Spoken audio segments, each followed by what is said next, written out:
Welcome again.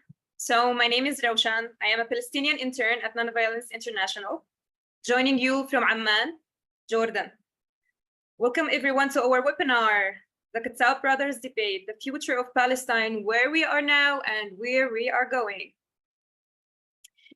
NVI, Nonviolence International, is a backbone organization for the global nonviolence movement. We provide fiscal sponsorship and training, and we spread knowledge and stories of nonviolent movement that give us hope in difficult times. In short, we are reshaping what we view as possible. I'm so happy to see so many different faces from all around the world who are showing an interest in nonviolence and Palestinian people. I'm so grateful, really. In addition to being brothers, Jonathan Kuttab is a well-known human rights lawyer, and Dawood Kuttab is a journalist and media activist. You can find more about them in the bio in the chat. You can see, you can check the chat.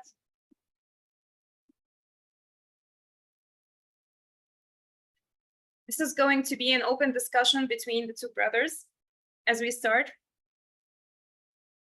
let us bring our awareness to the unimaginable pain and suffering facing the Palestinians today, and especially the people of Gaza. Every day, tears and blood flow through the sandy grounds of Gaza. So let us take a moment of silence to remember and connect with those who are suffering.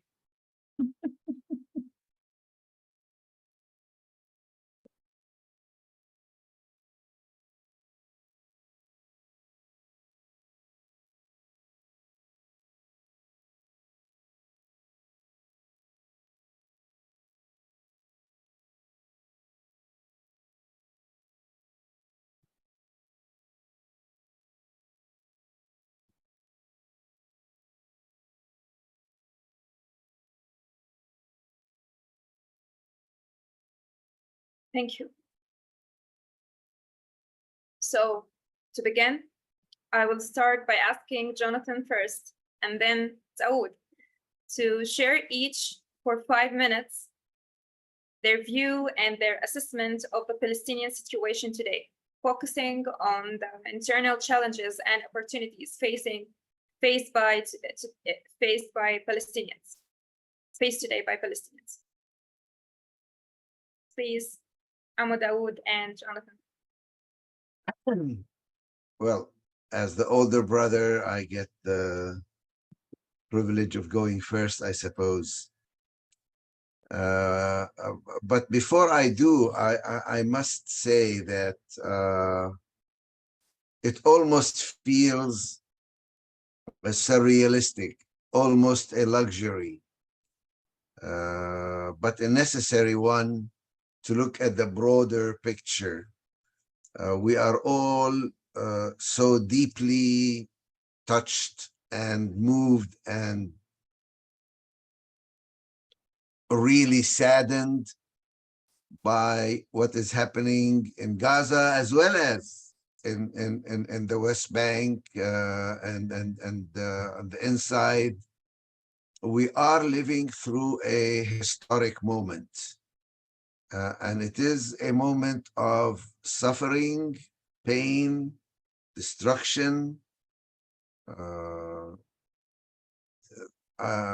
unfathomable almost, and certainly our efforts should be to bring an end to it as soon as possible, at least of the actual suffering, the bombing, and the restrictions and the starvation, including in prisons. But it's also important for us to look at the larger picture. And the larger picture is that we are living in a historic moment, and it's not all negative. As a Palestinian, I see this as a pivotal moment when the historic injustice done to us, the invasion of our land by the Zionist movement, by millions of Jews who, true, they were suffering elsewhere, but they have come and they have become our oppressors. They've taken over our land, our homes. They have put upon our shoulders the burden of all their suffering through millennia, and somehow we have become the enemy. And despite the unfairness of it all, we really need to come to terms with what do we do now? What is the current reality? The current reality is that we have about 7 million Jews who have come and settled in our land, and they consider it their home. And they have tried to displace and replace us under a variety of excuses. And we have been betrayed by the Arab and the Muslim world. We have also been betrayed by our own leadership that has failed to come up to the requirements of the moment. And we can no longer afford to just live by the same old slogans that we have lived on. We must do some really radical new thinking, some out of the box thinking. And this brings me to the topic that was suggested for this discussion. Where do we go now? For many years, we thought that the two-state solution was the compromise, the huge compromise. And I myself have worked very hard after 67 to bring about such a pragmatic compromise. And it's failed. It's failed miserably. And it's even beyond failing, it has become an excuse not to deal with the situation as it is. It's become an alibi. Even AIPAC now tells us they believe in a two-state solution. Is that the only thing, or can we think of something new, something out of the box? I guess my 5 minutes are up, but I want to urge us all to think out of the box, to move beyond the slogans and the thinking that has predominated the political discussion and that has failed us so far. That's my 5 minutes. Thank you, Amu Jonathan. And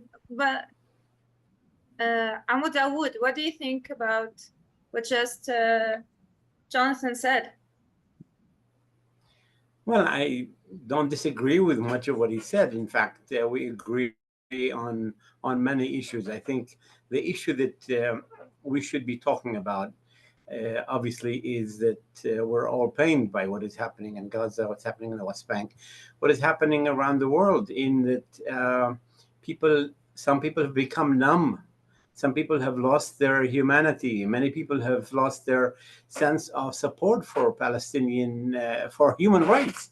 I mean, this conflict has actually brought clarity in many ways. And among the areas that has shown clarity is the hypocrisy of so many people, so many organizations, so many politicians who have been selling us all kinds of things. And we have discovered that their human rights are selective. You know, Ukrainians have human rights, but not Palestinians. Israelis have human rights, but not Palestinians, and so on and so forth. So, of course, we are extremely saddened by every person, every human being, including Israelis and Palestinians who are dying daily, and then nobody is doing enough to stop the killing.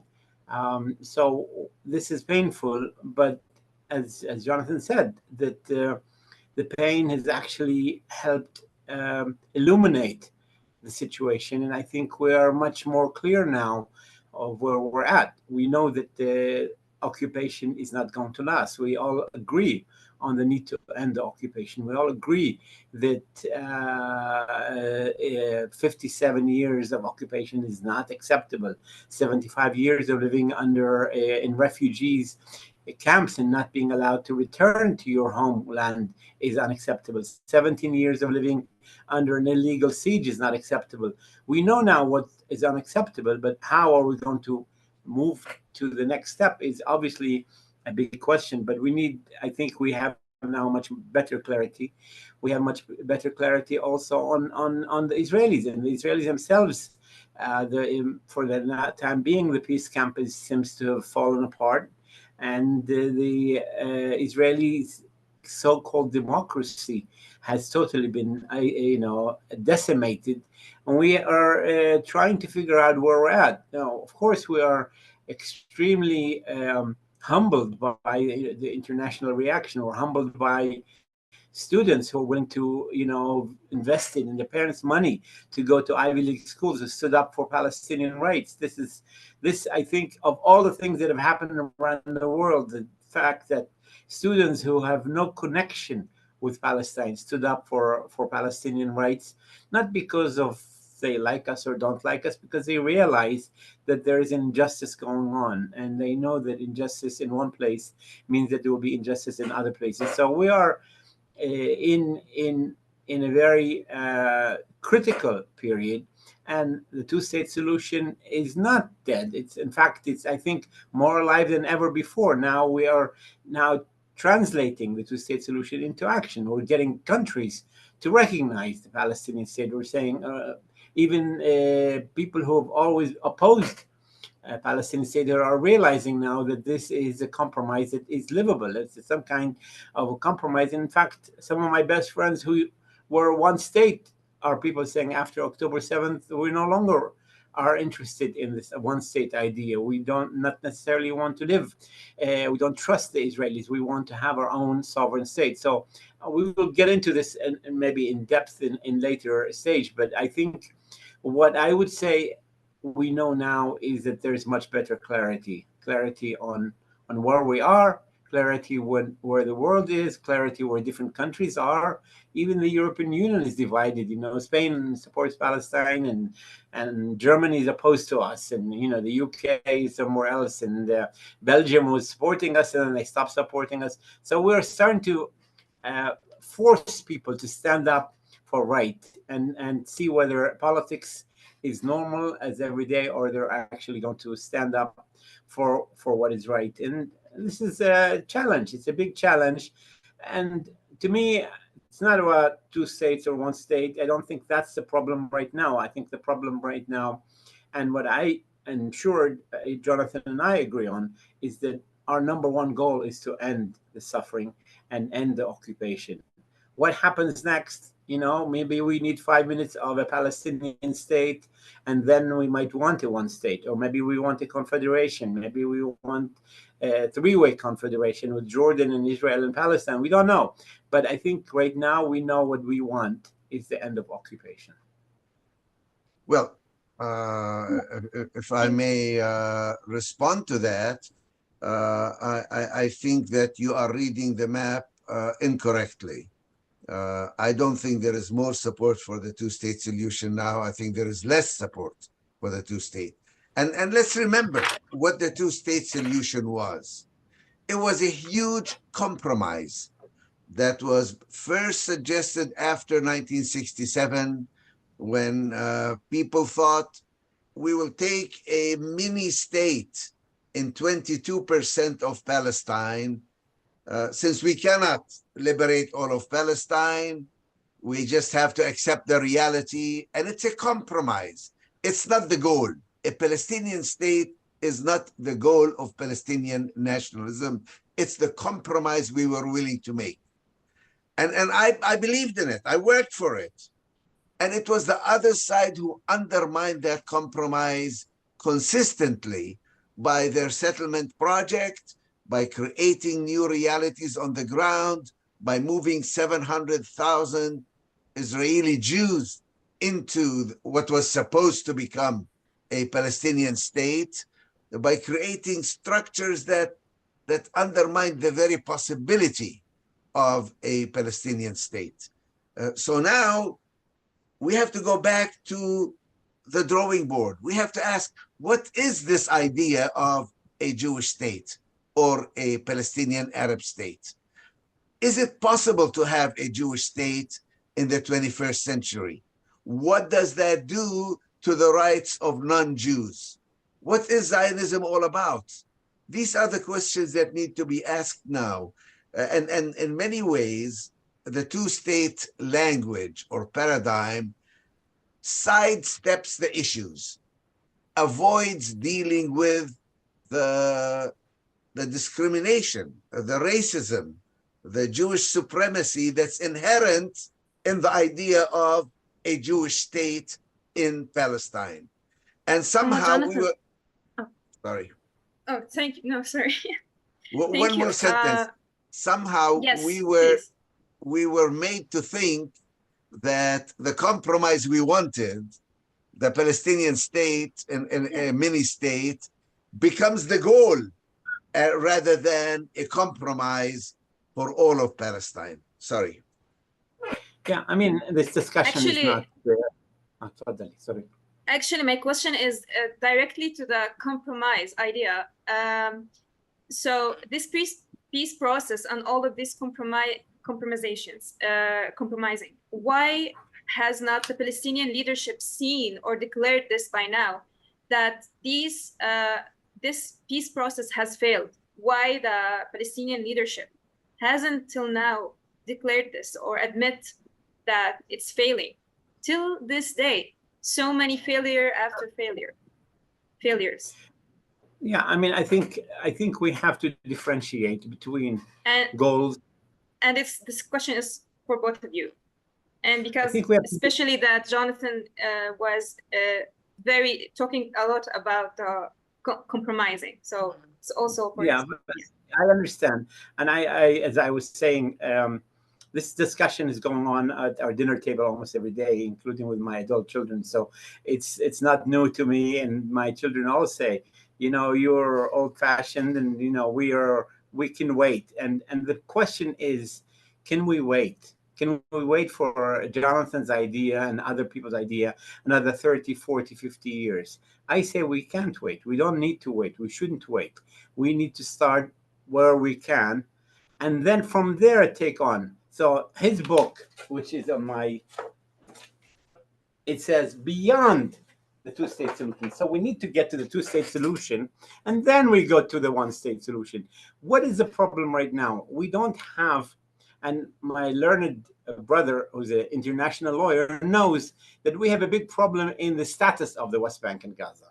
Who ruled the West Bank? Jordan. So shouldn't they negotiate with Jordan? Who ruled Gaza? Egypt. We need a Palestinian independent state for 1 minute, as Salah Khalaf said. We need to have our own independence. We need to register in all the international books that there is a Palestinian state. And from that sovereign state, we can decide what is the best solution for us. And the solution is to confederate with other countries, with regional countries, to confederate with the left, to the right, with the east, to the west. We can do that once we have our own sovereignty. A Pie in the Sky and Jonathan's beautiful idea, and it's a great book that everybody read, and it means a lot, means nothing if we can't get it working. You need two to tango. You can't get a one-state solution. Okay, you know, he can be a poet, he can be an ideologue, and you can talk about a one-state solution for the next 10 years. That's fine. And that's actually, right now, we have a one-state solution, but we don't have equal rights. Israel is controlling all of the area, but we don't have equal rights. So maybe you should be talking about equal rights rather than a one-state solution. Right now, we have a one-state solution, which we are the subjects, we are the slaves, and what we need is to be free. Free for 1 minute to decide independently what we want. We need to register in the books that this is no longer undisputed or occupied territories or whatever you want to call it. This is a Palestinian state. And that's why all of us celebrate every single country that recognizes the Palestinian state. And this is exactly why Netanyahu is against and is trying to punish every single country that is recognizing Palestinian statehood, because they know that once we are sovereign, the Israelis in 1947, they celebrated the partition plan because they knew that once they got their foot on the ground and they got their own, whatever they want to call a Jewish state, then they can do more. Right now, we have nothing except ideas. We call ourselves under occupation. Yes, we're Palestinian. Yes, we consider everybody who lived in Palestine to be Palestinian, whether Jewish or Canaani or whatever, fine. But right now, we're living in real politics. And real politics says the countries of the world recognize the concept of a two-state solution. Let's grab that. Let's enforce it. Let's insist that these countries enforce the two-state solution and enforce the Palestinian part of the two-state solution. All of them have recognized Israel. And then from there on, we can then talk about the dream ideas, and we can try to convince our Israelis. How much are we doing to convince Israelis to accept a one-state solution? Now we can talk about one-state solution. But who's buying it? How many Israelis are buying this idea? I know your book is in Hebrew. That's great. How many people have read your book in Hebrew, and how many people are accepting it? We need ideas that can change the power balance. The balance of power is against us. We need to change the balance of power. Talking about a one-state solution doesn't change the paradigm, doesn't change the power structure. We need to change right now. And, so sad that people have to die, people have to be living in tents, so that people recognize that, occupation will not go on for now. Talking about a two-state solution, one-state solution, people laugh at us. Why are you wasting your time on this? Let's get rid of the occupation. That's the number one goal. And then we can argue as long as you want between two states and one state. I'm afraid you're wrong. It is when you talk about the two-state that you maintain a paradigm which is now dead, which no longer works. When you talk about two states, you're accepting the idea of a Jewish state. You're limiting Palestinian national aspirations to 22% of the land. I want to use an example that you yourself used. If somebody owed me $100 and they're refusing to pay, and somebody came and says, maybe I'll talk him into accepting $30. Okay, I'll accept $30. So he goes to get the $30 and the guy still wouldn't give me the $30. Now do I go back and say I want my $30, or do I go back and say I want my $100? And then I can compromise.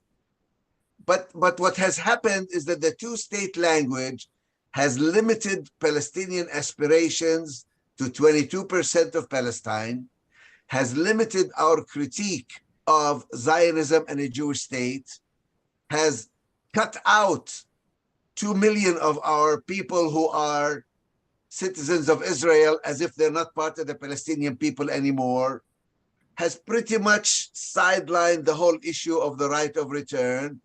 And now we are fighting over how much power will we have in the West Bank and Gaza. What are the rights of settlers there? Rather than talk about the rights of the Palestinians and talk about the injustice that was created in 1948, not in 1967, when the state of Israel was created over our land. It doesn't mean that we don't want them to continue to live here. It means we have to find a different formula that they can live here in all the land. Because I can't give up on Jaffa, Haifa, Ashkelon, Beersheba, the Galilee. These are all parts of Palestine as well. And we have to assert that in order to get to a just solution. Now, if somebody would give me the West Bank, get rid of all the settlers and give me a Palestinian state, I say fine. But they're not giving us that.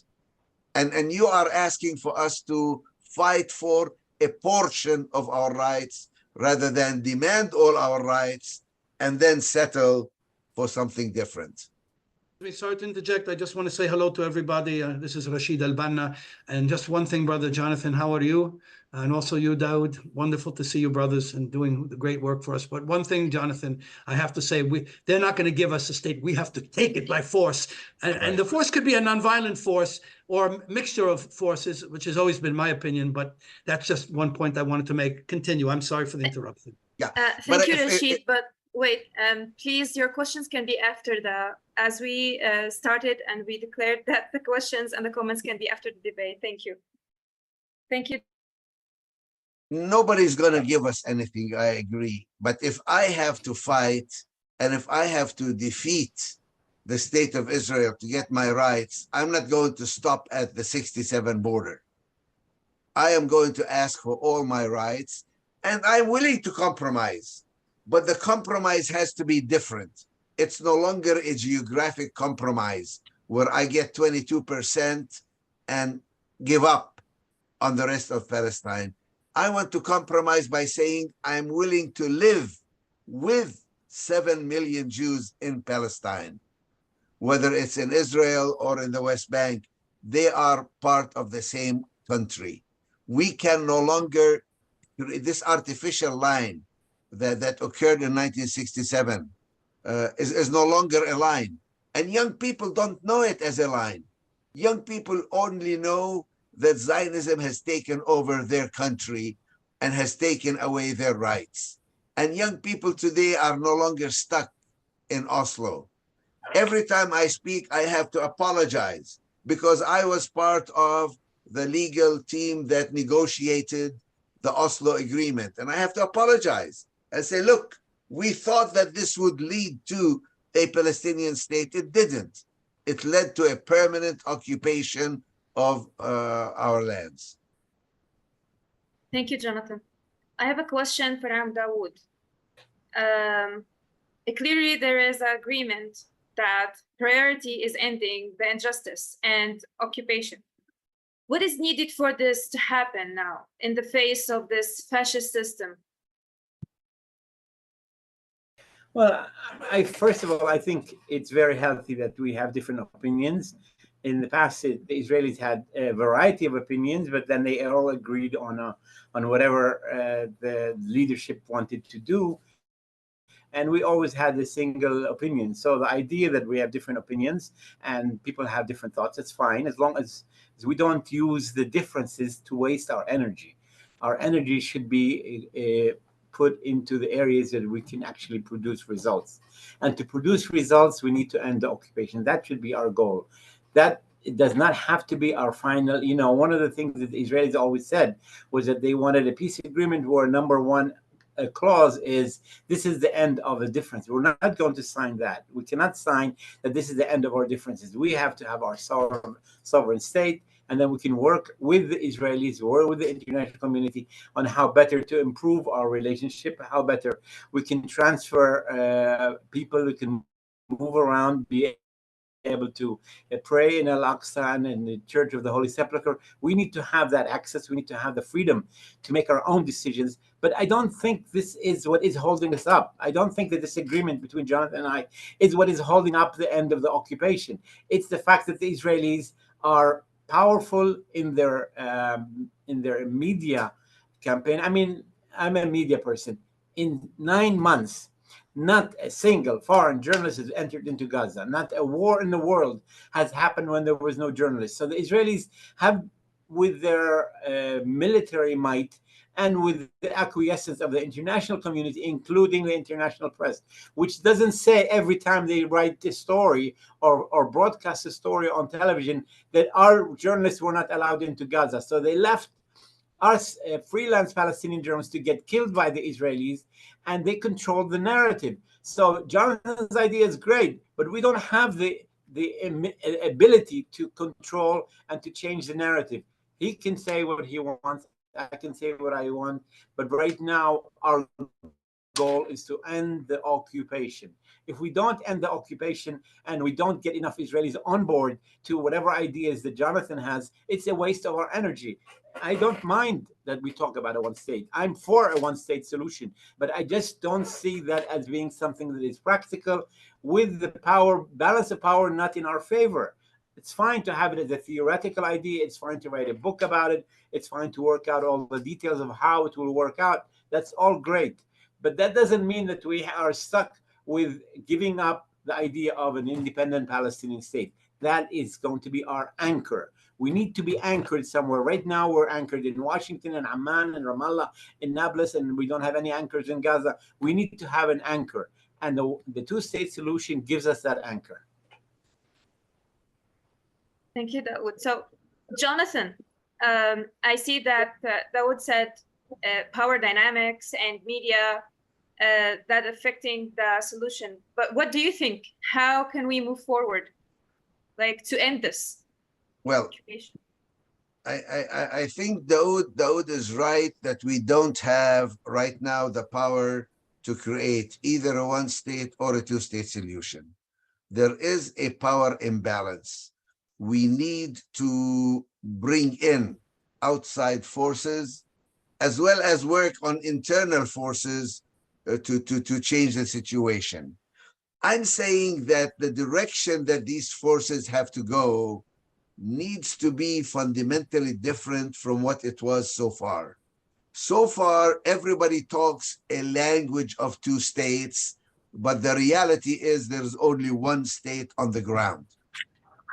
So in order to challenge that reality, you cannot accept the idea that somehow within the 67 borders, with 78% of Palestine, a Jewish state is perfectly fine and dandy.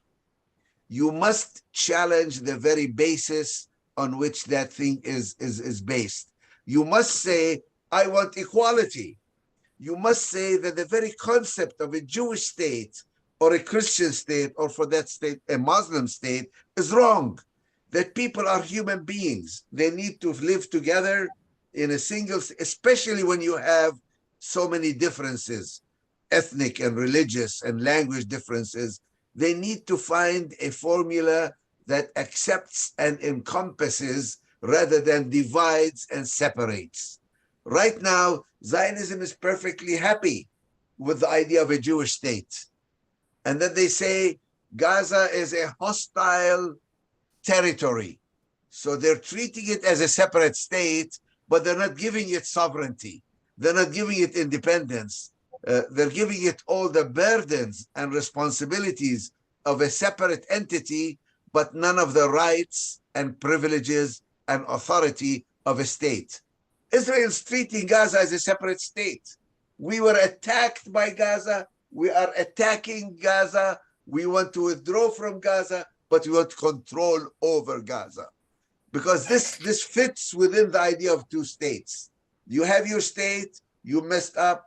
Instead of building Gaza, you build tunnels. So it's on you. The suffering of the Palestinians is on them. They have a leadership that failed. They didn't do what they're supposed to do in the area that was theirs. And I'm saying we didn't fail. The entire area belongs to us, but we are willing to share it with Jewish Israelis. It's all ours, but we share it. It's not exclusively ours. It belongs to both of us. The minute you start dividing it, Jonathan, you lose the conversation. Jonathan, I don't think it's either or. That's my problem with what you're saying, is that we have to totally change our rhetoric. I think we can do both. You can do what you're doing and continue to doing it. And I have your book in my every time, and I'm on television, people see your book. So I have no problems in advocating your idea. I just don't think that we all have to agree on the same formula. In fact, not agreeing on the same formula shows that we are people with different points of view. The question is, do we waste all the energy and money and efforts with the international community that is now coming around to understanding that they cannot give lip service to the Palestinian issue? They can no longer talk about a two-state solution without recognizing Palestine. That those people are our allies. We should not push them away. We need to get them in and help them understand our position, and help them understand that our number one goal is to end the Israeli occupation. Foreign military occupation will not work, cannot work, will not work, and we need to fight that. We need to put our energy in fighting the occupation and not on whether we agree on a one state or two state. That's a waste of our time. And I think that what happened in October 7th has made it clear that we are offering the Israelis two offers: share the land or share the power. Go for two-state solution and divide the land, or go for one-state solution and let's all have equal rights. But you cannot continue to screw us by controlling the land, controlling the people, and giving us no rights. So that is the key to what we need to do. We need to proliferate. We need to talk about 2 different ideas, 3 different ideas, whatever you want. But our action and our energy should be put on ending the occupation. That's my argument, is that we should not use that to waste our energy. I think in the international community, among Jewish Americans, among white Americans, we need to talk about this. Yes. So since we're talking about energy and where to put our energy, what is requested now of the Palestinian people? Also seeing again how the leadership has not achieved its promise to us, and also even internationally, nothing has been achieved. Well, I mean, I think there is a lot of blame to be passed around. Hamas acted without getting basically a buy-in from the people of Gaza and the rest of the Palestinians. The PLO has done nothing about what's happening. So there is people are disappointed with the major political parties, and I think we need real reform within the Palestinian leadership. We need the PLO to be reformed. We need genuine elections for every place that there are Palestinians. 14 million Palestinians have a right now to say what they want and who they want to lead. Have an agreement, a general agreement on the strategy of how we're going to go about what we want. And I think, yes, we can have different points of view, different ideas, but we need to be united to get our goals. We need to be united to end the occupation, and that requires a reforming. We need new leadership. We need new blood. We need Marwan Barghouti and others to be out of jail. We need people who are active in the Palestinian diaspora to have a say, to be on the table. We cannot limit the Palestinian decision-making to a few men in the Muqata'a and Ramallah. That is not fair to the Palestinian people, and it's not fair to the millions of people around the world and hundreds and thousands of people who died and who sacrificed their life for Palestinians, including from Hamas and Fatah and others. But everybody has a right to be on the table and to make their point of view. Yeah. I have one other argument to make. I agree with you that the unity of the Palestinians is very important. Because you see, part of the Zionist plan has been the fragmentation of the Palestinians. There's the so-called Arab Israelis, the Palestinians who are citizens of Israel. There's the Jerusalemites. There's the West Bankers. There's the Gazans. And there's the diaspora. Israel tries to treat and deal with each of these groups separately and differently. And I am afraid that the two-state solution enables that, allows them to treat us separately, allows them to talk about a Palestinian state in the West Bank and maybe in Gaza, maybe not, maybe in Gaza, maybe not, and leaves the other 3 major components of the Palestinian people out of the picture. I am afraid that the two-state language enables this fragmentation, enables them to treat us separately instead of as one people. And we fall into the trap. We fall into the trap. If all we want is a Palestinian state, then all we want is Gaza and the West Bank. Maybe even only the West Bank, because Gaza was ruled by Hamas. So they managed to separate us into different groups and fragment us. We need unity. And for unity, you need a unified strategy, a unified ideology, a unified vision for the future. Yes, it may take different steps to arrive at it. And yes, I agree with you. Sometimes we have to worry about the exact immediate stuff. Right now, ceasefire is absolutely essential. Right now, ending the genocide is essential. Right now, having freedom of movement, bringing food and water and electricity into Gaza and the West Bank is essential. These are immediate tasks. That's why I say there's, at some level, I feel almost surrealistic that we're talking about a broad vision, because the tasks at hand are so many and so difficult, and that's where we should put our energy. May I interject? Thank you, Jonathan. Thank you, Rashid. I'm sorry, no. Thank you so much. You will soon have your opportunity.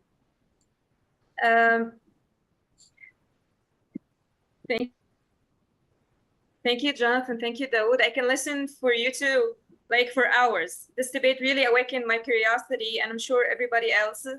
Thank you for such an amazing conversation, but we want now to create the space for our community to engage by asking questions and have the opportunity to do so. So now I encourage you to ask your questions out loud. To ask a question, please raise your hand by clicking the reaction button in the bar at the bottom of the Zoom window. Then click raise hand. Given the large gathering, please keep your questions as questions, not comments. Questions and answers. And short, not lectures, so that we can get as many questions as possible. We value all voices, and we will aim to center marginalized voices during the Q&A. So raising your hand before someone else does, it doesn't necessarily mean you will ask your question before them. We are unlikely to get everyone's questions.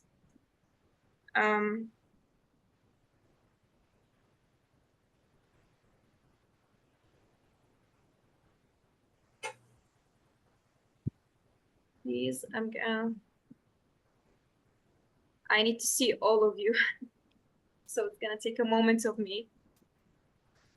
How will you call on people, Ravshan? Or do we just speak up, or how does it work? You need to raise your hand or raise your I did. From the, yes, please. So did the others. So who will you call upon us at your choice, at your discretion? How does that work? Yes, we will, sorry.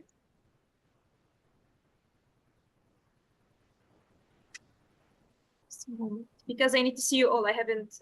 No, you don't need to, because those who raise their hands, they appear at the top of the screen. Yes. So you start calling on them one by one. Yeah, thank you. I wasn't looking at this one. Sorry. So yes, Rashid, you can go. Yes, please, Rashid. Ask your question. Rashid Al-Banna, can you hear me?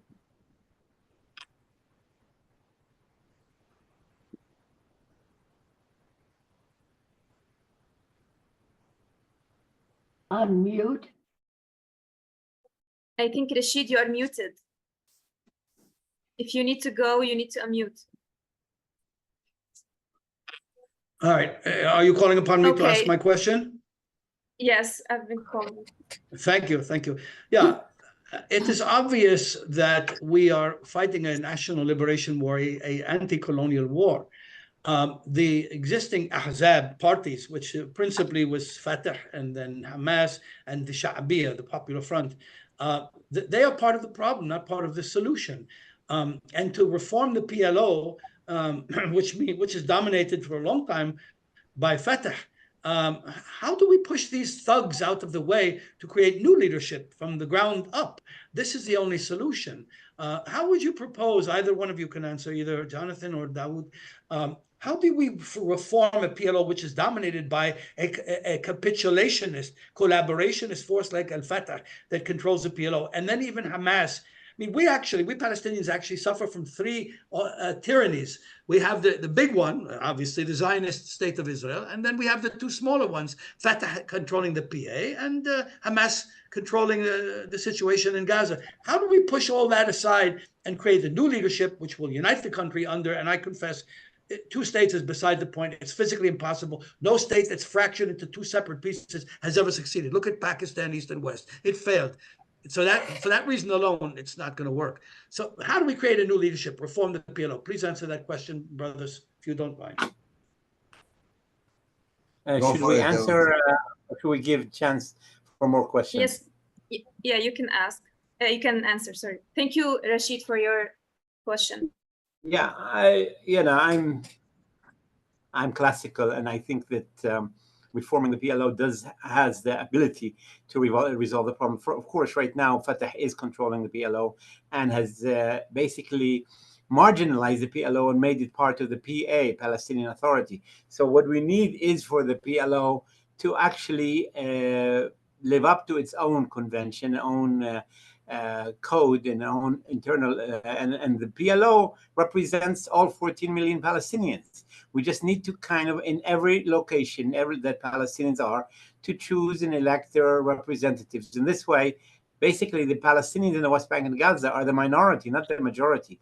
But that requires people in the diaspora to actually also act and to continue to acting and continue to insisting on their right to be represented and to their representatives being on the table. So I think the easiest way out is to get the PLO reformed, especially the fact that the PLO is recognized by the international community. So we don't need to kind of create a new organization, that we have to create a new charter and start from point zero. We already have developed a very strong recognition of the Palestinian people through the PLO, and all the agreements are signed by the PLO, not by the PA. And therefore, what we need to do is recapture the PLO and reform it in a way that represents genuinely the people of Palestine and the Palestinian people around the world.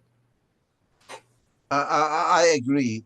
We need to reform the PLO to the point where it again represents all the Palestinians and not just the PA.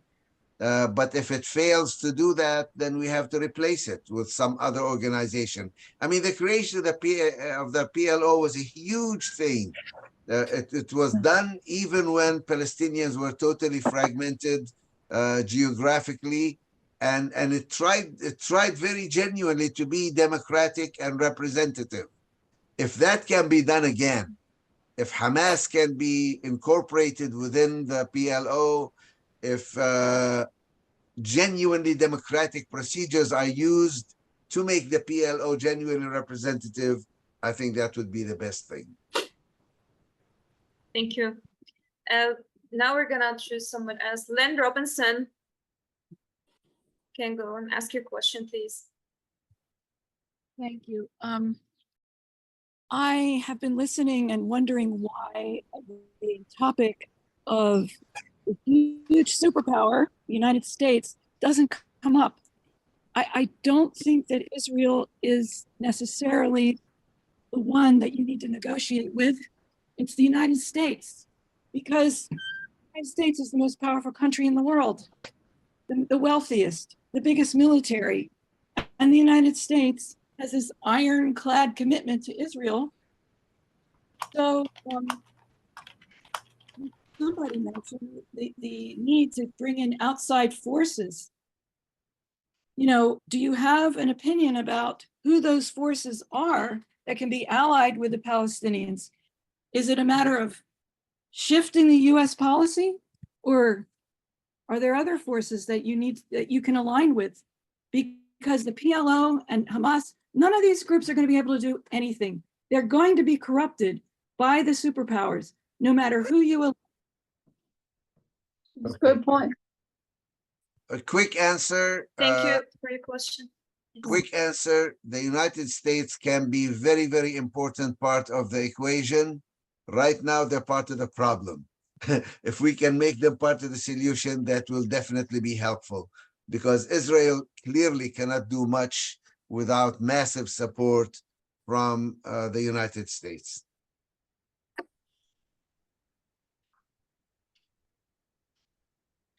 Thank you.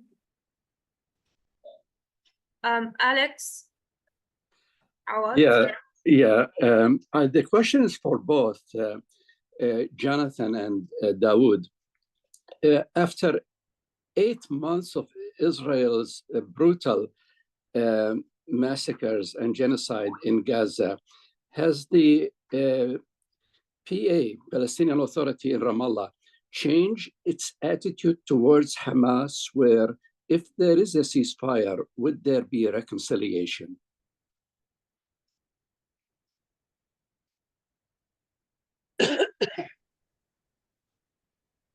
I think the answer is connected to the last question, which is America. America has so much exaggerated power on the region and on Israel and on the PA that PA is handcuffed because they're afraid of angering the Americans more. And so they're useless. They're unable to stand up to the Americans. Americans don't want them to talk to Hamas. They don't talk to Hamas. Go to China. In the last minute, they canceled the Fatah, probably because the Americans told them don't go. So I think the issue of America, of the last question, was absolutely on point. And that's exactly why I think we should put a practical strategy that we can actually get allies to support, rather than just a strategy that few people will support. Okay, I think that the question is a very good one.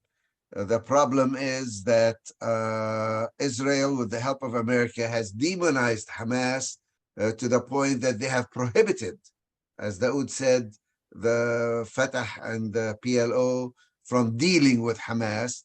And as long as that's the case, there's very little that we can do for Palestinian unity, because outside forces are prohibiting or preventing it. I don't want to also put us off the hook. We have contributed to this division. We have not worked enough on demanding and enforcing unity among the Palestinian people. We have fallen into the trap, and we have accepted a sort of division, a fragmentation. We don't do enough to bring Palestinians together from Gaza, from the West Bank, from Jerusalem, from the inside, from the outside. We don't do enough to bring them together. So in a sense, the policy of fragmentation has almost succeeded, which is one reason why I think a one-state solution helps us, at least theoretically, to revive the idea of unity among Palestinians. I'm muted. Thank you. I need to mention a few names that can ask their questions in order. And so I can let please Lynn Siegel, and then Parv Daft and James. So we can start with Lynn Siegel, please, to ask a question. Isn't the reality of this situation that the 51st state of the United States is the Palestinian and the Israeli state?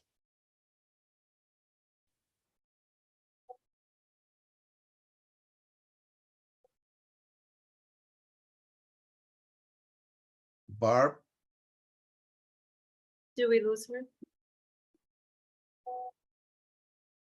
I think the confederation idea is very, very important. For one thing, you're dealing with two totally unequal entities, and it's important to establish a time period during which closer parity comes about. I'd like Daoud to elaborate a little bit on the idea of confederation. Could you please do that, Daoud? James? Should I answer, or should we wait to other questions? Please ask We your have the next question. question, and then you can answer. May I speak now Go. and ask the questions? Yes, please, yes. Jonathan, Yes. I wonder if you have thought of or already involved with picking Friday, June 28th. of the states, LCC, part of the NPR network. the Palestinian state.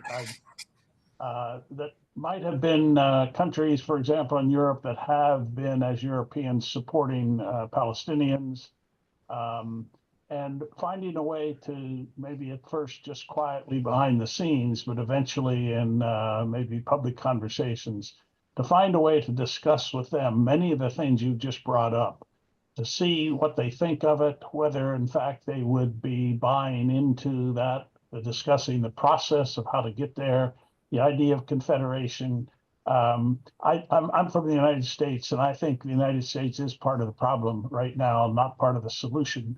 But I think they are oriented enough toward Europe that if a couple or three European states that have been supportive could be in discussion, that maybe some kind of conversation that would be beyond the UN but not simply internal to Palestinians and a few others, could lead somewhere.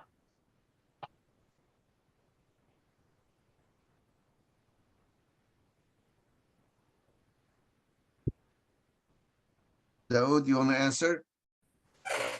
I'll take the last question, the next to the last question about the confederation. What I understand about confederations, and I think Europe is a very good example of confederation, is that this is voluntary choice of independent states.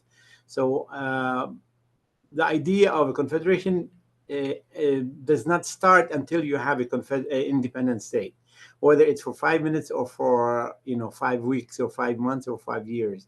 You need to have the ability to make that decision, and you need to have the right to withdraw from that decision. The UK was in European Union, and Brexit came and they got out of the European Union.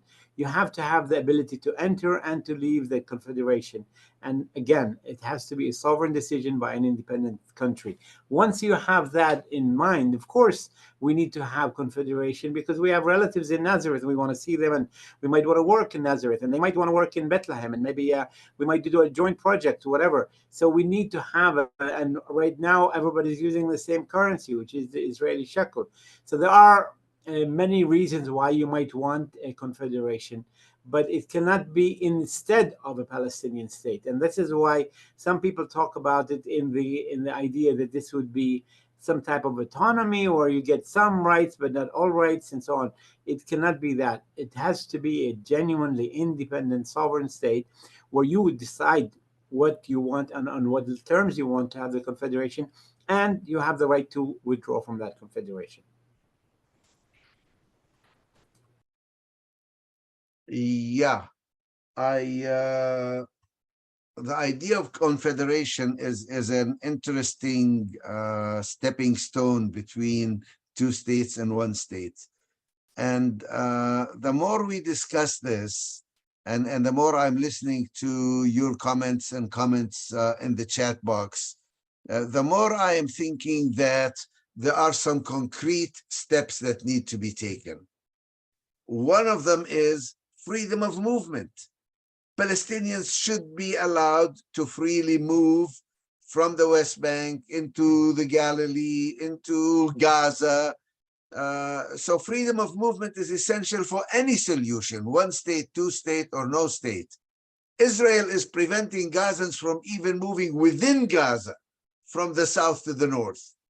In the West Bank, between the different towns and villages, certainly between the West Bank and Jerusalem and the Galilee or the inside. Okay, we do need to think about the larger picture, but we have concrete problems that need to be solved. And they all have to do with all of Palestine.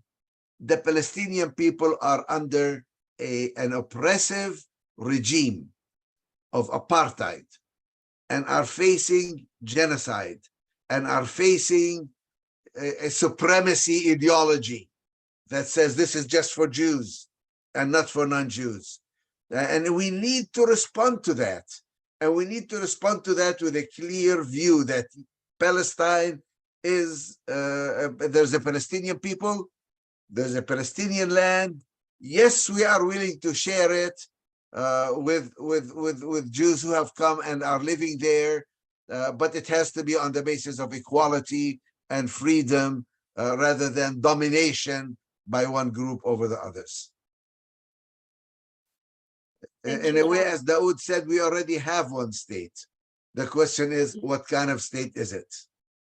Is it a state that has equality and freedom, or is it a state that has one group dominating the other and fragmenting it into different portions?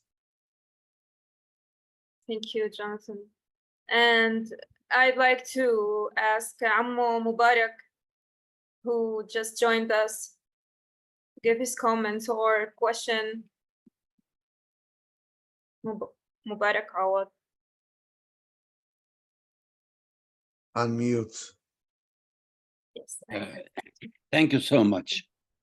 I want to thank everybody who participate in this important debate between two brothers, two thoughtful brothers that they commit all their life in giving information and educating not only the Palestinian, but the world about the Palestinian situation. And also I want to thank the people in nonviolence to bring all those people together. And I want to thank you, Roseanne, for being with us on this. There is a new change in the world toward the Palestinians. In the college campuses around the world, even in some states in Europe, they start recognizing Palestine, others recognizing Palestine, and we have a different way of dealing with the Palestinian. The Palestinians in every place in the world, they became known because of what's happening in Gaza. What I am interested from Jonathan and Dahoud, if we will make conferences, several conferences around the world, Palestinian conferences open to everyone with a special agenda, what we need as a future of the Palestinians, and to have a voice of the Palestinian, not only a voice of the PLO or Fatah or Hamas, but the Palestinian people to negotiate that within themselves, within ourselves in those conferences. And we will not be afraid to have even Israelis to be in the conferences. People from around the world who say that, yes, we want a Palestinian state to be in those conferences. And that will give us a noble concept that, look, after all the Palestinian met, this is what they want. We are not afraid of the Israelis, and we show it. The Israelis could kill hundreds and thousands, they could millions of Palestinians. We are not given to give up. And Zionist is failing completely with what they done. So the negotiation is this time we need is a need for Palestinians to speak up more and loud and to say, this is what we want. We don't care for the Israelis. We don't care for the United States. This is what we want, and help us to reach what we want as Palestinians. I will ask Dahoud to comment first and then Jonathan. Thank you, Mubarak. I don't know if you know, but Mubarak has always been my role model. So it's hard to say no to anything Mubarak says.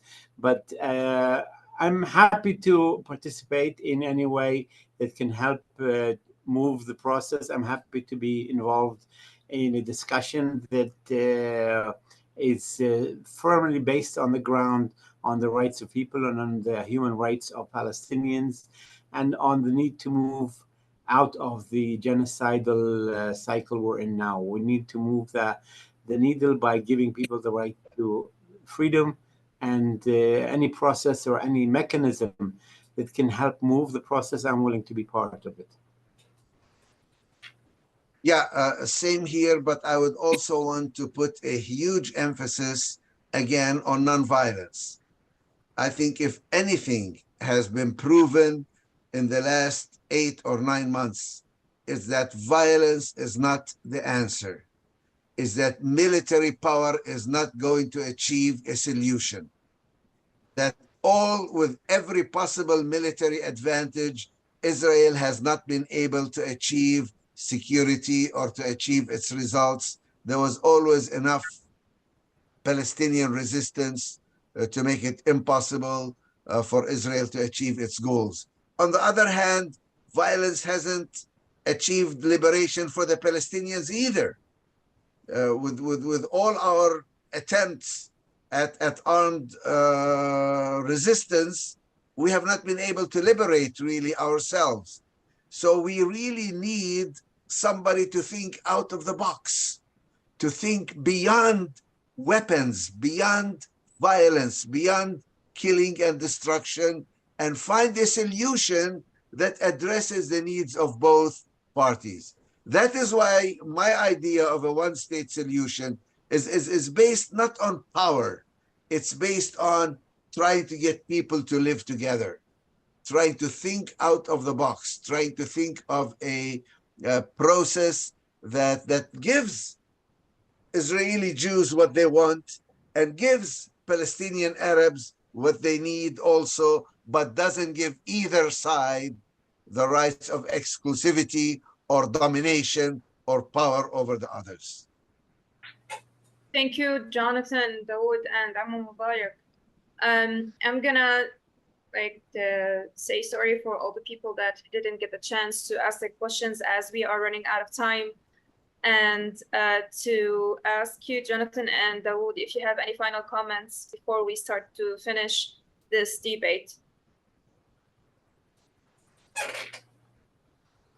My comment has been expressed a number of times, but I can tell people they can follow me on Twitter, Dawood Kuttab, and on Threads, Dawood.Kuttab. That's the best way to follow me. Thank you.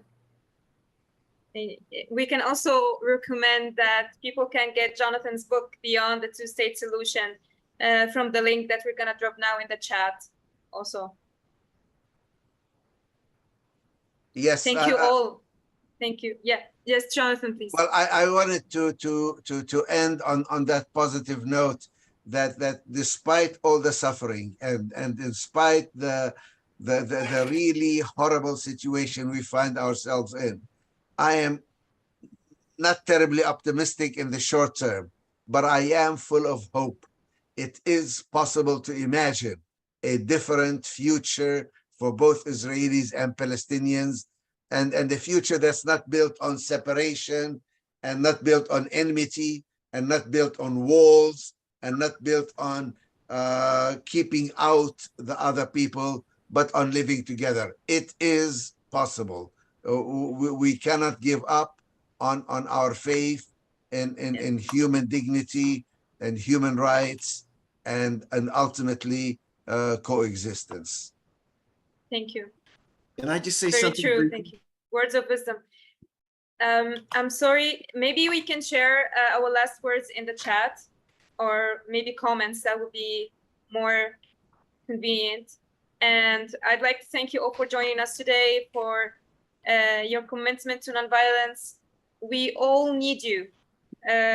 We need all of you in this work with us to build the future we're dreaming of. And please consider supporting the work of Nonviolence International and the work of our partners at the link in the chat. We will drop it now. And recording of this webinar will be posted in our YouTube channel soon. Please follow us there, as well as on Twitter and Facebook. We also have a channel, an account on Instagram. We will have also webinars coming up soon on nonviolence action in the West Bank and Jonathan's conversation about his book, Beyond the Two-State Solution.